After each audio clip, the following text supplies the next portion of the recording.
Hello friends, ज्ञान channel में आपका स्वागत है। दोस्तों, आर्म्ड फोर्सेस हेडक्वार्टर्स एएफएचक्यू में असिस्टेंट सेक्शन ऑफिसर की पोस्ट, ये एक ऐसी पोस्ट है जो आपको एसएससी सीजीएल एग्जाम के थ्रू मिलती है। बट कई लोग इसको प्रेफरेंस ऑर्डर में वहाँ नहीं डालते जहाँ इनको डालना चाहिए। इस पोस्ट के बारे में कई सारी बातें ऐसी दोस्तों जो बहुत कम लोगों को पता होती है। कई सारी फैसिलिटीज़, कई सारे benefits as an officer, as a government officer आपको इस डिपार्टमेंट के अंदर मिलते हैं जो कोई और डिपार्टमेंट में इंडिया में या किसी स्टेट डिपार्टमेंट आपको नहीं मिलते हैं। वीडियो में हम सब कुछ देखने वाले हैं इस डिपार्टमेंट के बारे में, इस पोस्ट के बारे में, और वो क्या फैसिलिटी और बेनिफिट्स है जो आपको मिलते हैं इस पोस्ट के अंदर, और इस डिपार्टमेंट के अंदर एज एन ऑफिसर आप काम करते करते क्या क्या और दूसरे बेनिफिट्स भी ले सकते हो। तो बहुत सारी चीज़ें हम इस वीडियो में देखने वाले हैं। बहुत ही इंटरेस्टिंग वीडियो होने वाला है दोस्तों, तो पूरा पूरा वीडियो आप देखिएगा। सबसे पहली बात तो यह है, जैसे कि आपको पता ही है कि एसएससी सीजीएल से आप असिस्टेंट सेक्शन ऑफिसर बन सकते हो, डायरेक्ट रिक्रूटमेंट होता है। इसके अलावा भी आर्म्ड फोर्सेस हेडक्वार्टर्स में और अलग अलग तरीक़ों से भी रिक्रूटमेंट होता है, आप एंटर कर सकते हो। जैसे कि आप यूपीएससी के थ्रू डायरेक्ट सेक्शन ऑफिसर की पोस्ट पर भी जा सकते हो। बट यूपीएससी एग्जाम थोड़ी सी टफ होती है, थोड़ी सी वहाँ पर कॉम्पिटिशन ज़्यादा होता है और लेवल अच्छा होता है एग्जाम का, तो वहाँ पॉसिबिलिटी थोड़ी कम हो जाती है। यहाँ पर एसएससी सीजीएल एक अच्छा तरीका, एक अच्छा माध्यम है जिससे आप घुस सकते हो इसके अंदर। हालांकि यूपीएससी की जो सेक्शन ऑफिसर की पोस्ट होती है उसके लिए मैं अलग से प्रोफाइल बनाऊंगा और आपको बताऊंगा कि आप डायरेक्ट यूपीएससी के थ्रू भी कैसे जा सकते हो इस पोस्ट डिपार्टमेंट के अंदर। बट फिलहाल इस वीडियो में हम एसएससी सीजीएल के थ्रू जो एएसओ की पोस्ट है उस पर ही स्टिक करेंगे और ये जानने की कोशिश करेंगे कि क्या क्या सुविधाएं, क्या क्या फैसिलिटीज़ यहाँ पर एक एएसओ को मिलती है एफएचक्यू में। तो सबसे पहले दोस्तों हम कट ऑफ देख लेते हैं कि कट ऑफ कितना जाता है ना। 2016 और 2017 का सीजीएल 2016 और सीजीएल 2017 का फाइनल रिजल्ट हमारे सामने है। दोनों के ही कट ऑफ हमारे सामने है, तो हमें एक अनुमान लग जाएगा कि आउट ऑफ टोटल 700 हमें कितने मार्क्स एटलीस्ट स्कोर करना पड़ेंगे इस डिपार्टमेंट में घुसने के लिए। तो देखिए, सीजीएल 2016 का जो कट ऑफ रहा है, टोटल वैकेंसी जो थी सीजीएल में वो 55 वैकेंसी आई थी, और जनरल का कट ऑफ था 552.5, ओबीसी का 541.25, एससी कैटेगरी का 497.75 और शेड्यूल ट्राइब्स का 481.25। ये थे सीजीएल 2016 का फाइनल कट ऑफ, जहाँ की थोड़ा सा लेवल कम था एग्जाम का, बिकॉज पहली बार सीजीएल 2016 में एसएससी सीजीएल ऑनलाइन एग्जाम हुआ था, ठीक है। बट 17 में थोड़ा सा लेवल उठा था एग्जाम का, तो वहाँ पर कट ऑफ बढ़े हैं। एसएससी सीजीएल 2017 का जो फाइनल कट ऑफ्स हैं वो अनरिजर्व कैटेगरी के, जिन्हें ओपन कैटेगरी का कट ऑफ था 559.25, शेड्यूल कास्ट का 511.75, शेड्यूल ट्राइब्स का 496 और ओबीसी का 542.25 कट ऑफ था। और जो वैकेंसी थी वो 146, यानी कि वैकेंसी बहुत ही अच्छी निकली थी सीजीएल 2017 के लिए, और 16 में 55 वैकेंसी थी। बट मैं आपको बता दूं, ऑन एन एवरेज 70 से 80 वैकेंसी कहीं नहीं जा रही, कम से कम, और 70 से 80 वैकेंसी इसमें आती ही आती है। तो अगर आप फाइनल स्कोर में अगर आप अच्छी रैंक लगाते हो, यानी कि टॉप 200 टॉप 300 में भी आ जाते हो ना, तो एक अच्छी पोजीशन पे आप आ जाओगे, इस डिपार्टमेंट में आराम से एंट्री ले सकते हो। तो सबसे पहले दोस्तों बात कर लेते हैं कि ये है क्या, आर्म्ड फोर्सेस हेडक्वार्टर्स क्या चीज़ है। सबसे पहली चीज़ तो ये है कि ये आता है मिनिस्ट्री ऑफ डिफेंस, यानी कि रक्षा मंत्रालय, भारत सरकार के अंडर में। तो अगर आप इसके अंदर एएसओ बनते हैं तो जो आपको आई कार्ड मिलेगा उसके ऊपर जो लिखा होगा एएफएचक्यू, उसके ऊपर लिखा होगा डिफेंस मिनिस्ट्री, यानी कि रक्षा मंत्रालय, भारत सरकार। और टेक्निकली अगर बात करें तो अगर आप एएसओ बन जाते हैं तो आप रक्षा मंत्रालय के एम्प्लॉय होंगे, है ना, भारत सरकार में रक्षा मंत्रालय के अंदर। अब इसकी ज़रूरत हमारे देश में है क्यों, एक्चुअली ये इतना इंपॉर्टेंट क्यों है, इसका नाम है आर्म्ड फोर्सेस हेडक्वार्टर्स। तो जितने भी हमारे देश में फोर्सेस हैं ना, जैसे कि नेवी, इंडियन एयरफोर्स और इंडियन आर्मी, इन सभी का एक इंटीग्रेटेड हेडक्वार्टर है। इसके अलावा हमारे देश में डिफेंस मिनिस्टर के अंडर में और भी जितनी भी एजेंसीज हैं जो कि डिफेंस से रिलेटेड काम करती है, वो सभी के जो हेडक्वार्टर्स है वो भी एएफएचक्यू के अंडर में ही आते हैं। तो ओवरऑल आप देखेंगे तो ये एक प्रकार का केंद्र बिंदु है सभी आर्म्ड फोर्सेस का, है ना। अब यहाँ पर होता क्या है, रिक्रूटमेंट देखिए केवल ग्रुप बी सिविल सर्विस का होता है, group B central civil services. इसका मतलब क्या हुआ कि यहाँ पर ग्रुप ए ऑफिसर्स की डायरेक्ट रिक्रूटमेंट नहीं होती है। तो ये एक बहुत अच्छी चीज़ है, ये बहुत कम लोगों को पता होता है। ज़्यादातर डिपार्टमेंट में आप देखेंगे, आप जाएंगे तो वहाँ पर आपका रिक्रूटमेंट भी हो रहा है एसएससी सीजीएल के थ्रू और यूपीएससी के थ्रू, वहाँ पर ग्रुप ए का भी हो रहा है। बट यहाँ पर एएसओ का होता है, सेक्शन ऑफिसर भी ग्रुप बी ऑफिसर होता है जिसका रिक्रूटमेंट यूपीएससी से होता है। बट इसके ऊपर की जितनी भी पोस्ट है वहाँ पर जाने का एकमात्र तरीका है प्रमोशन के थ्रू ही जा सकते हो। तो ये एक अच्छी चीज़ है एएफएचक्यू में, कम से कम कि आपको ये अपॉर्चुनिटी मिलती है कि आप हायर टॉप लेवल पे एक उचित समय में आप पहुंच जाते हो, ठीक है।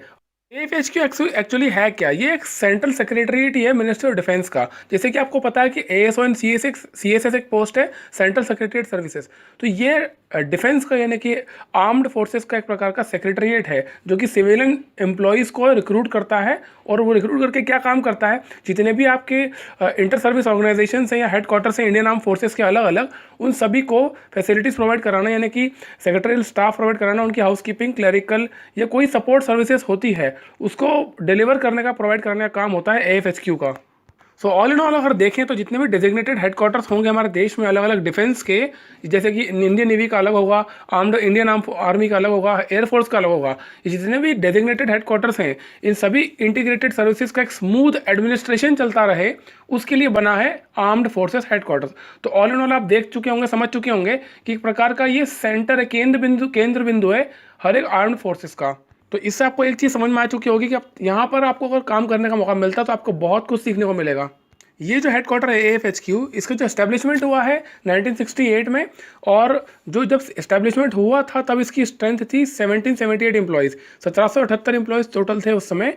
और आज के समय में मतलब कि लेटेस्ट जो डेटा है एज़ पर वैकेंसी, तो उसमें 3235 एम्प्लॉयज़ आज रिक्रूटेड हैं। जैसा कि मैंने आपको बताया है, हर साल रिटायरमेंट होता है, हर साल कई लोग छोड़ के दूसरी जॉब में स्विच कर जाते हैं, कई साल प्रमोशंस होते हैं, तो उस वजह से काफ़ी वैकेंसी खाली होती है। और मैं आपको जैसा बताया कि ऑल इन ऑल एवरेज भी आप निकालेंगे तो 70 से 80 वैकेंसी हर साल इसमें आती है। अब बात करते हैं पोस्टिंग की। अगर आप AFHQ में असिस्टेंट सेक्शन ऑफिसर बन जाते हैं तो देखिए आपकी पोस्टिंग होगी दिल्ली में, हेडक्वार्टर है AFHQ, है ना, तो दिल्ली में आपकी पोस्टिंग होगी। इसके अलावा सेना भवन, वायु भवन और नेवल हेडक्वार्टर, ये जो हमारे तीनों इंडियन आर्म फोर्सेस हैं, इंडियन आर्मी, एयरफोर्स और नेवी, इन सबके हेडक्वार्टर है, तो आपकी पोस्टिंग वहीं हो सकती है। 99% केसेस में आपकी जो पोस्टिंग होने वाली है वहीं होने वाली है, बट कुछ रीजनल ऑफिसेस भी ऑल ओवर इंडिया हमारे हैं, तो वहाँ पर भी आपकी पोस्टिंग हो सकती है, but it will be subject to your rank. जितनी अच्छी आपकी रैंक होगी उतनी ज़्यादा पॉसिबिलिटी कि आपको जहाँ चाहें आप पोस्टिंग मिल जाए। हालांकि रीजनल ऑफिस बहुत ज़्यादा नहीं है, तो पॉसिबली अगर 70-80 वैकेंसी निकलती भी है तो उसमें से आपको 1 या 2 ही वैकेंसी आउट ऑफ दिल्ली मिलेगी, ज़्यादातर पोस्टिंग आपकी दिल्ली में होने वाली है।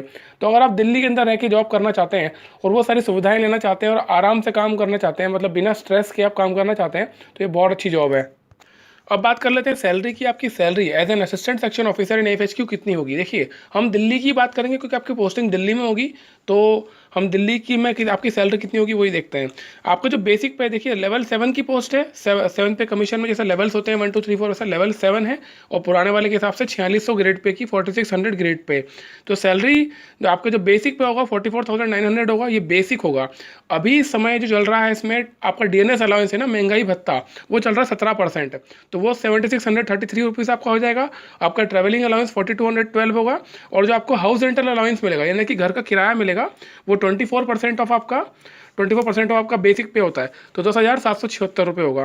तो आपकी ग्रॉस सैलरी जो होगी वो होगी 67,521, ठीक है ना। ये ग्रॉस सैलरी है, ये आपके अकाउंट में नहीं आती, मतलब इन हैंड नहीं है, सब काट कूट के, मतलब जो आपका NPS हो गया, नेशनल पेंशन सिस्टम, या इसके अलावा प्रोविडेंट फंड, जो भी आपके डिडक्शंस होते हैं डिपार्टमेंट की तरफ से और गवर्नमेंट के रूल्स के अकॉर्डिंग, वो करके आपकी जो इन हैंड यानी कि आपके हर महीने आपके अकाउंट में 30 तारीख को जो सैलरी आएगी वो होगी 59,490 रुपीज़। तो दोस्तों दिल्ली के अंदर एज अ स्टूडेंट अगर आप अभी पढ़ाई कर रहे हो, कोई ज़्यादा रिस्पॉन्सिबिलिटी अगर आपके ऊपर नहीं है, तो 60,000 इज़ गुड इनफ। डेली आपके 2,000 रुपये आपके पास अकाउंट में आएंगे। इसके अलावा आपको कई हॉलीडेज़ मिलते हैं, सैटरडे संडे आपको ऑफ होता है। आपका जो टाइमिंग होता है, वर्क टाइमिंग, वो बिल्कुल फिक्स है, यानी कि 9:30 आपको बायोमेट्रिक लगाना होता है और 6 बजे आपको निकलने का बायोमेट्रिक। एक्चुअली सेंट्रल गवर्नमेंट के डिपार्टमेंट में कंपलसरी होता है कि आपको बायोमेट्रिक्स ही लगाना होंगे, तो जाते ही 9:30 से 6 बजे तक का आपका टाइमिंग वर्क टाइमिंग होगा। तो एक फिक्स समय भी आपका जाने आने का, तो हर चीज़ क्लियर कट होगी, तो उस महीने में काफ़ी अच्छी सैलरी है। सैलरी के अलावा दोस्तों आपको कई सारी फैसिलिटीज़ मिलती है, वो भी हम इसमें देखने वाले हैं। एक इंपॉर्टेंट चीज़ है, मैंने आपको जो HRA बताया हुआ है, HRA जो है ये तब आपको मिलेगा जब आपको गवर्नमेंट क्वार्टर नहीं मिलेगा, यानी कि कोई गवर्नमेंट क्वार्टर या फ्लैट हुआ जो अगर अवेलेबल नहीं है तब आपको ये 10,776 रुपये मिलेंगे। बट अगर इन केस इसके बदले में आपको गवर्नमेंट क्वार्टर मिलता है तो फिर आपको ये HRA जो है 10,000 रुपये ये आपको नहीं मिलने वाला है, ठीक है। But most of the cases में क्या होता है ना कि खाली होते ही नहीं है। सरकारी जितने भी क्वार्टर्स होते हैं, घर होते हैं, वो मोस्ट ऑफ द केसेस में ऑक्यूपाइड ही होते हैं, बिकॉज अब क्या है, एम्प्लॉयमेंट बड़ा है, कई सारे रिक्रूटमेंट हुए हैं और जगह दिल्ली के अंदर है नहीं।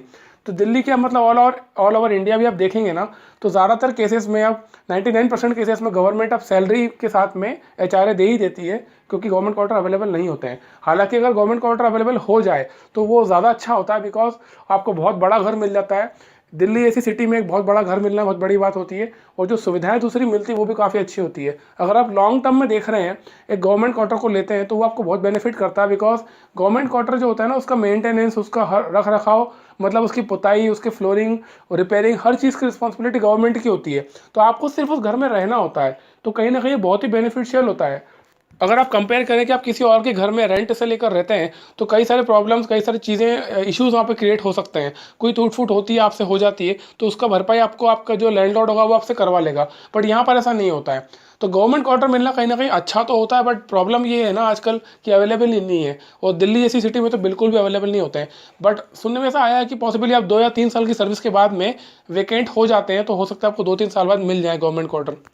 बात करते हैं इतनी अच्छी सैलरी के अलावा आपको और क्या सुविधाएं मिलती है बीइंग एन एम्प्लॉई और ऑफिसर इन AFHQ। देखिए, क्योंकि आप AFHQ यानी कि मिनिस्ट्री ऑफ डिफेंस के एम्प्लॉई हैं, बट आप वो काम नहीं कर रहे जो डिफेंस पर्सनल करते हैं, फिर भी आपको as an employee of ministry of defence आपको कैंटीन फैसिलिटी मिलती है। यानी कि जो भी सामान सब्सिडाइज्ड रेट में एक्स सर्विसमैन हो गए या जो आर्मी के ऑफिसर्स होते हैं, आर्मी के सोल्जर्स होते हैं, उनको जो सुविधाएं मिलती है कैंटीन से, जो सस्ता सामान मिलता है, वो सारा कार्ड आपका भी बनेगा कैंटीन का, और आप भी वो सारी फैसिलिटीज़ ले सकते हैं।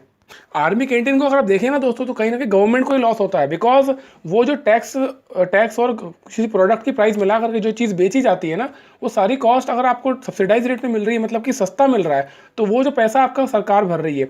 बट अगर इसको आप बड़े स्केल पे देखेंगे, यानी कि मान लीजिए आप कोई बाइक खरीदते हैं, अगर आप कोई कार खरीदते हैं, तो जैसे मैं लास्ट मेरे एक फ्रेंड ने कार ली थी, 10,67,1060.61 की उसने कार ली थी, और उसको वो 8.45 की पड़ी थी, यानी ऑलमोस्ट 2 लाख के आसपास उसको उसका बेनिफिट मिला है। तो अच्छा खासा आपको बेनिफिट मिलेगा। इसके अलावा कई सारी सुविधाएं उस कार्ड की आपको मिलती है। मैंने जो भी आपके दिन प्रतिदिन यूज़ होने वाली चीज़ें हैं, वो आपको क्वालिटी प्रोडक्ट मिलेगा। एक तो सबसे अच्छी बात यह है कि आपको मिलावटी चीज़ नहीं मिलने वाली है, हर चीज़ आपको क्वालिटी की मिलेगी, और दूसरा आपको सब्सिडाइज रेट में मिलेगी। तो अगर आप इसको कैलकुलेट भी करेंगे ना मॉनेटरी टर्म्स में, तो काफ़ी बेनिफिट होता है। और सबसे बड़ी बात यह है कि कैंटीन, जो आर्मी कैंटीन है, इसको शुरू करने का पर्पस क्या था? पर्पस ये था कि जो लोग एक्स सर्विसमैन हैं, जिन्होंने आर्मी को सर्व किया है, जो सोल्जर्स आज सर्व कर रहे हैं, जो ऑफिसर्स हैं, वो इतनी क्रिटिकल सिचुएशन में देश की सेवा करते हैं, वो जो सेवा है उसको जो सेक्रीफाइस वो कर रहे हैं, उसको ध्यान में रखते हुए कहीं ना कहीं क्वालिटी प्रोडक्ट, क्वालिटी चीज़ें उन आर्मी सर्विसमैन को और उनके परिवार वालों को सस्ते दामों पे मिलती रहे। बट आपके साथ एक फ़ायदा क्या होने वाला है, आप वो सारी सेक्रीफाइस नहीं कर रहे हो। Being an officer in AFHQ, आप कोई ऐसी सर्विस नहीं दोगे, आप बॉर्डर पे खड़े हो या अपना टाइम आप दे रहे हो, जबकि कोई आर्मी मैन कितना समय देता है अपनी लाइफ के 9 महीने उसको सर्विस ही करना होती है, छुट्टियां ना के बराबर होती है, और जो होती भी है तो घर इतना दूर होता है कि ट्रैवलिंग में निकल जाता है। बट आपके साथ क्या है, सैटरडे संडे ऑफ मिलेगा आपको, आपका जो छुट्टियाँ सरकार की होती है 8 CL 2 RH मिलती है, 30 EL मिलेगी, साल की अच्छी खासी छुट्टी आपको मिलने वाली। दुनिया भर के त्यौहार है हमारे देश में, वो छुट्टियाँ 15-16 छुट्टियाँ हर साल होती है। तो एक सिविलियन एम्प्लॉई रहते हुए भी आप आर्मी के ऑफिसर्स वाली फैसिलिटीज़ यूज़ करोगे। और इंडिया में दोस्तों ऐसी कोई नौकरी नहीं है, कोई डिपार्टमेंट नहीं जो आपको ये सारी फैसिलिटीज़ देता हो आर्मी वाली, जबकि आप आर्मी के एम्प्लॉई या सोल्जर या ऑफिसर नहीं हो। तो ये अलग चीज़ है अपने आप में। दूसरी इंपॉर्टेंट चीज़ जो आपको फैसिलिटी क्या मिलेगी, जब एम्प्लॉई आप बन जाओगे, जब आप ऑफिसर बनोगे, रिक्रूट हो जाओगे ना उसके अंदर, तो आपका जो डिपार्टमेंट होगा वो आर्म्ड फोर्सेस हेडक्वार्टर्स होगा। वो अल्टीमेटली आप एम्प्लॉई के अलावा मिनिस्ट्री ऑफ डिफेंस यानी कि रक्षा मंत्रालय के भारत सरकार में, और कहीं ना कहीं कोई ऑफिसर जो भी होता है ना आर्मी का या नेवी का, तो वो भी मिनिस्ट्री ऑफ डिफेंस के अंडर में ही आते हैं। तो आपका जो आई कार्ड होगा वो अपने आप में बहुत ही इन्फ्लुएंशियल होगा। अगर आप जैसे कहीं भी किसी से मिलते हो, दिखाते हो, तो आपका जो सोशल रिस्पेक्ट आपको मिलेगा। आप, क्योंकि जनरली क्या होता है, लोगों को पता नहीं होता है इसके बारे में। अगर आप किसी को ये बताते हो कि आप आर्म्ड फोर्सेस हेडक्वार्टर्स में एक ऑफिसर हो, तो डैट मीन्स कोई ये मान के चलेगा कि आप आर्मी के ऑफिसर हो। कोई भी ये अनुमान नहीं लगा सकता कि आप सिविलियन एम्प्लॉई हो। तो जो सोशल रिस्पेक्ट आपको मिलने वाला है वो वही मिलेगा जो किसी आर्मी के ऑफिसर को मिलता है। और तीसरा जो सबसे अच्छा बेनिफिट है आपको इस डिपार्टमेंट में काम करना है, जो मुझे लगता है कि सबसे बड़ा बेनिफिट होगा, इसमें क्या होता है दोस्तों, जब आपकी, जैसे मैंने आपको बताया कि ग्रुप बी ऑफिसर की ही इसमें रिक्रूटमेंट होती है। ग्रुप ए ऑफिसर जो होते हैं तो प्रमोशन से आप जाओगे, या फिर जो आर्मी के एग्जिस्टिंग ऑफिसर है, जैसे कि कोई मेजर है या लेफ्टिनेंट कर्नल है, कर्नल होते हैं, उन्हीं को डेपुटेशन के ऊपर यहाँ पर लाया जाता है, और वो डिप्टी डायरेक्टर, ज्वाइंट डायरेक्टर या डायरेक्टर की पोस्ट पर काम करते हैं। तो अगर आप इस डिपार्टमेंट में काम करते हो और आप उनके अंडर में काम करते हो, आपके जो सीनियर ऑफिसर्स मान लीजिए आर्मी के ऑफिसर्स हैं, तो आपको उसका बहुत बेनिफिट मिलने वाला। बिकॉज जैसे मेरे अकॉर्डिंग तो क्या होता है ना, मेरा पॉइंट ऑफ व्यू ये है कि कभी भी आप कोई भी काम करते हो तो आपके लिए पैसा और पोजीशन इंपॉर्टेंट नहीं होता, आपके लिए लर्निंग इंपॉर्टेंट होती है। अगर आपके आसपास ऐसे लोग हैं जिनकी लाइफ से आप कुछ सीख सकते हो, कुछ ले सकते हो, तो उससे अच्छा आप कुछ नहीं हो सकता। आप कभी भी कुछ भी अचीव कर लोगे, लर्निंग से आप कुछ भी कर सकते हो। और जो आर्मी के ऑफिसर्स होते हैं ना, इनकी ट्रेनिंग ऐसी होती है कि इनके अंदर एक जो अलग ही जुनून होता है कुछ काम करने का, जिस प्रकार की ट्रेनिंग होती है उसके थ्रू इनका जो डेवलपमेंट होता है, इंटरनल डेवलपमेंट होता है, बहुत अलग तरीके का होता है। इसीलिए एक आर्मी के व्यक्ति को आप एक नॉर्मल व्यक्ति से डिफर कर सकते हैं। और अगर आप ऐसे ऑफिसर के अंडर में आपको काम करने को मिल रहा है तो आप बहुत कुछ सीख सकते हो उनसे। अगर आप अच्छी रिलेशनशिप डेवलप करते हो तो काफ़ी लर्निंग आप ले सकते हो, अपनी लाइफ में डिसिप्लिन, आगे बढ़ने का जुनून, बहुत कुछ आप उनसे सीख सकते हो। As a junior, as a senior junior relationship, जो कि आपको कहीं भी नहीं मिलने वाला। वो किसी भी गवर्नमेंट के डिपार्टमेंट में नहीं मिलेगा, किसी प्राइवेट कंपनी में आपको नहीं मिलेगा। क्योंकि भारत सरकार जो होता है ना, डिफेंस मिनिस्ट्री अपने ऑफिसर्स की ट्रेनिंग पे बहुत खर्चा करती है। और इंडियन आर्मी की जो ट्रेनिंग होती है ना, बहुत अलग तरीके की होती है। तो मेरे अकॉर्डिंग तो है ना, जैसे मेरी ओपिनियन तो दोस्तों यही है कि मुझे ये कैंटीन वाली फैसिलिटी है ना, उससे बड़ी फैसिलिटी ये लगती है कि अगर मेरे सीनियर ऑफिसर्स या मेरे सीनियर जो साथ में जिनके पास उठ रहा हूँ, बैठ रहा हूँ, काम कर रहा हूँ, जिनसे मैं डायरेक्शंस ले रहा हूँ, अगर वो आर्मी के ऑफिसर्स हैं तो उसका बेनिफिट बहुत ज़्यादा होता है। अब बात करते हैं वर्कलोड की, मतलब कि बेसिक आपका काम क्या होगा। देखिए, सबसे अच्छी बात जो मैंने बहुत लोगों से पूछा और सबसे एक कॉमन जो सवाल जवाब आया है कि वर्कलोड के नाम पे यहाँ पर कुछ नहीं है। मतलब कि अगर आप 9:30 ऑफिस जाते हो और 6 बजे वापस आते हो क्योंकि आपकी मजबूरी है, आपको मजबूरी है वो 8.5 घंटा आपको ऑफिस में निकालना है, क्योंकि बायोमेट्रिक अटेंडेंस होती है दिल्ली में। उसके अलावा आपको 1 मिनट भी ऊपर नहीं बैठना, बिकॉज टाइम आपको बहुत बचता है, वर्कलोड ना के बराबर है। तो वर्कलोड कम से कम होने का फायदा आपको क्या मिलता है कि दिल्ली के अंदर आप रह के, मान लीजिए उसी डिपार्टमेंट में सेक्शन ऑफिसर की पोस्ट के लिए तैयारी करना चाहते हो, तो आप यूपीएससी की प्रिपरेशन कर सकते हो वहीं बैठे बैठे। इसके अलावा कोई आप हायर स्टडीज़ के लिए या UPSC civil service IAS IPS बनना चाहते हो, तो पढ़ाई करना चाहते हो काम करते करते, तो उसके लिए भी आपको काफ़ी समय मिल जाएगा। बस अगर आपने अपने ऑफिस के अंदर अच्छा रिलेशन बना रखे हैं सबसे, तो काफ़ी इजीली आप इसको मैनेज कर सकते हो। और वैसे भी दोस्तों आजकल तो हर चीज़ पीडीएफ वगैरह सब मोबाइल पे होता है। अपनी मोबाइल में बैठ के आप क्या कर रहे हो, किसी को क्या मतलब, कौन पूछने वाला है। तो समय, अगर आपके पास सबसे बड़ी चीज़ समय होती है, अगर आपको काम करते करते समय मिल रहा है तो आप काफ़ी ग्रोथ कर सकते हो लाइफ में आगे के लिए। और इनिशियल लेवल पे आपसे ज़्यादा काम करवाया भी नहीं जाएगा। 2 साल का प्रोबेशन पीरियड होता है, तो 2 साल तक तो वैसे भी आपको, एटलीस्ट 1 साल तक तो आपको कोई छेड़ेगा नहीं, ज़्यादा आपको काम दिया नहीं जाएगा, बिकॉज आप नए हो गए डिपार्टमेंट में। तो वो समय आपका लर्निंग का होता है, सीखने का होता है। तो डिपेंड आपके ऊपर ही करता है मोर और लेस कि आप क्या करते हो, कैसे टाइम को मैनेज करते हो। हालांकि अभी तक का जो रिव्यू है, जितने लोग भी काम कर रहे हैं एफएचक्यू में, जो पहले भी किए हैं, उन सबका यही है कि यहाँ पे वर्कलोड ना के बराबर होता है। और ये सबसे अच्छी पोस्ट है अगर आपको दिल्ली में पढ़ाई करना है, मतलब फ्यूचर के लिए कोई पढ़ाई करना है, कोई एग्ज़ाम की तैयारी करना है, तो ये सबसे अच्छी पोस्ट है। और मैं तो यही कहूँगा दोस्तों, आपको आगे बढ़ना ही चाहिए डेफिनेटली। ऐसा नहीं है कि आपको ये डिपार्टमेंट मिल गया तो यहाँ पर ज़िंदगी खत्म हो गई है। हमेशा हमें अच्छे के लिए, आगे के लिए एस्पायर करते रहना चाहिए। और एक और सबसे अच्छी बात इस डिपार्टमेंट में, पोस्टिंग में, आपकी जो पोस्ट होगी एएसओ में, ये है कि जब आप इसमें काम करोगे तो ये टोटल टेबल चेयर जॉब है। और सबसे अच्छी बात ये कि इसमें ज़ीरो करप्शन है, मतलब 1 रुपये का भी लेन देन नहीं होता है। और ये सबसे अच्छा बेनिफिट होता है, अगर आपको जॉब करनी है आज के समय में, तो कभी भी ये मानसिकता लेके नहीं करना चाहिए कि हमें ऊपर से कोई रुपया कमाना है। बिकॉज अगर गवर्नमेंट की नज़र में आप आ जाते हो ना, तो ये बहुत बड़ा खतरा भी हो सकता है, आपकी लाइफ पूरी बर्बाद हो सकती है। तो यहाँ पर ही सबसे अच्छी बात ये है कि कोई स्कोप ही नहीं इस प्रकार का, तो आपको जो भी सैलरी मिले वो सैलरी लेके घर आना है। काफ़ी अच्छी सैलरी है, बेनिफिट्स काफ़ी अच्छे हैं। अब बात करते हैं दोस्तों प्रमोशंस की। प्रमोशन से डिपार्टमेंट में कैसे होते हैं, देखिए, आप रिक्रूट होंगे असिस्टेंट सेक्शन ऑफिसर की पोस्ट पे। ये जो पोस्ट पे जितना रिक्रूटमेंट होता है ना, 50% ऑफ वैकेंसी होता है। मतलब मान लीजिए 100 वैकेंसी है तो 50 पोस्ट तो एसएससी सीजीएल के थ्रू भराएगी, और बची हुई 50 पोस्ट जो है वो प्रमोशंस के थ्रू आती है। जो नीचे की, जो आपके नीचे अंडर में जो एम्प्लॉयज़ होंगे, उनके प्रमोशन के लिए भी जगह छोड़ी जाती है, ठीक है। तो वैसे ही सेक्शन ऑफिसर के लिए भी अलग, जो आपका अगला प्रमोशन होगा सेक्शन ऑफिसर की पोस्ट पे होगा, वहाँ पर भी ऐसा ही होता है। आप जब प्रमोट होकर सेक्शन ऑफिसर बनेंगे तो आपके लिए 50% पोस्ट रखी जाएगी, और 50% पोस्ट उनके लिए रखी जाएगी जो यूपीएससी के थ्रू आ रहे हैं। तो ऑन एन एवरेज अगर आप एएसओ की पोस्ट पे 8 साल तक काम करते हैं तो आपका प्रमोशन हो जाता है सेक्शन ऑफिसर की पोस्ट पे। और सेक्शन ऑफिसर की जो पोस्ट है, ये है गजेटेड ऑफिसर की पोस्ट, ठीक है ना। और आपकी जो एएसओ की पोस्ट थी वो नॉन गजेटेड ऑफिसर की पोस्ट थी। इसके बाद अगर आप 5 साल और 6 साल और जॉब करते हो तो डिप्टी डायरेक्टर बन जाते हैं। उसके बाद प्रमोशन होता है आपका अगले 6 साल में जॉइंट डायरेक्टर, उसके बाद अगले 5-6 सालों में आपका होगा डायरेक्टर, और उसके बाद प्रिंसिपल डायरेक्टर। ये जो प्रिंसिपल डायरेक्टर की पोस्ट है ना, ये टॉप पोस्ट है, मतलब इसके ऊपर कोई पोस्ट नहीं है आर्म्ड फोर्सेस हेडक्वार्टर्स में। तो आप देखेंगे तो असिस्टेंट सेक्शन ऑफिसर से लेकर के प्रिंसिपल डायरेक्टर तक की टोटल 6 लेवल्स आपको दिख रहे हैं। 6 लेवल्स में मतलब ये 6 ऑफिसर लेवल की पोस्ट होती है। और जैसे ही आप डिप्टी डायरेक्टर बनते हैं, वहाँ से आप ग्रुप ए ऑफिसर बन जाते हैं। तो अच्छी अच्छी जॉब है, अच्छी प्रोस्पेक्ट्स है, काफ़ी अच्छे प्रमोशंस हैं। और लॉन्ग टर्म में अगर देखें आप तो करियर भी काफ़ी अच्छा है। अगर आप सही समय पे ये एग्ज़ाम निकाल लें, सही एज में, और अगर एएस आप सही एज में बन जाते हैं, मतलब कि बिफोर 25 अगर आप बन जाते हैं ना, तो आपकी इसी लाइफ में आप डायरेक्टर होकर रिटायर हो सकते हैं। तो अच्छे प्रोस्पेक्ट से कम एक अच्छी पोजीशन पे जा करके रिटायर होते हैं, तो काफ़ी अच्छी सैलरी से आप रिटायर होंगे और रिटायरमेंट तक आप काफ़ी कुछ अर्न कर चुके होंगे।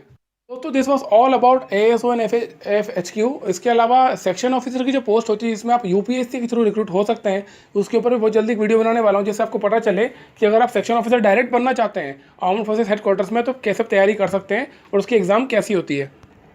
दोस्तों अगर वीडियो आपको अच्छा लगा हो तो प्लीज़ लाइक ज़रूर कर देना, चैनल को सब्सक्राइब करना। और अगर आप चाहते हो कि किसी पर्टिकुलर टॉपिक के ऊपर मैं वीडियो बनाऊं, तो कमेंट बॉक्स में ज़रूर लिख दो कि किस टॉपिक पे चाहते हो मैं वीडियो बनाऊं। कोशिश करूंगा जल्दी से जल्दी आपके उस टॉपिक पे वीडियो बनाऊं और आपको नॉलेज दे सकूं। इसके अलावा अगर कोई आपको अपडेट चाहिए, फ्री स्टडी मटेरियल या फ्री वीडियो लेक्चर्स आप देखना चाहते हो, तो ज्ञानशाला.com पर जाकर आप देख सकते हो। यहाँ तक वीडियो को पूरा देखने के लिए मेरे प्यारे दोस्तों, थैंक यू सो मच।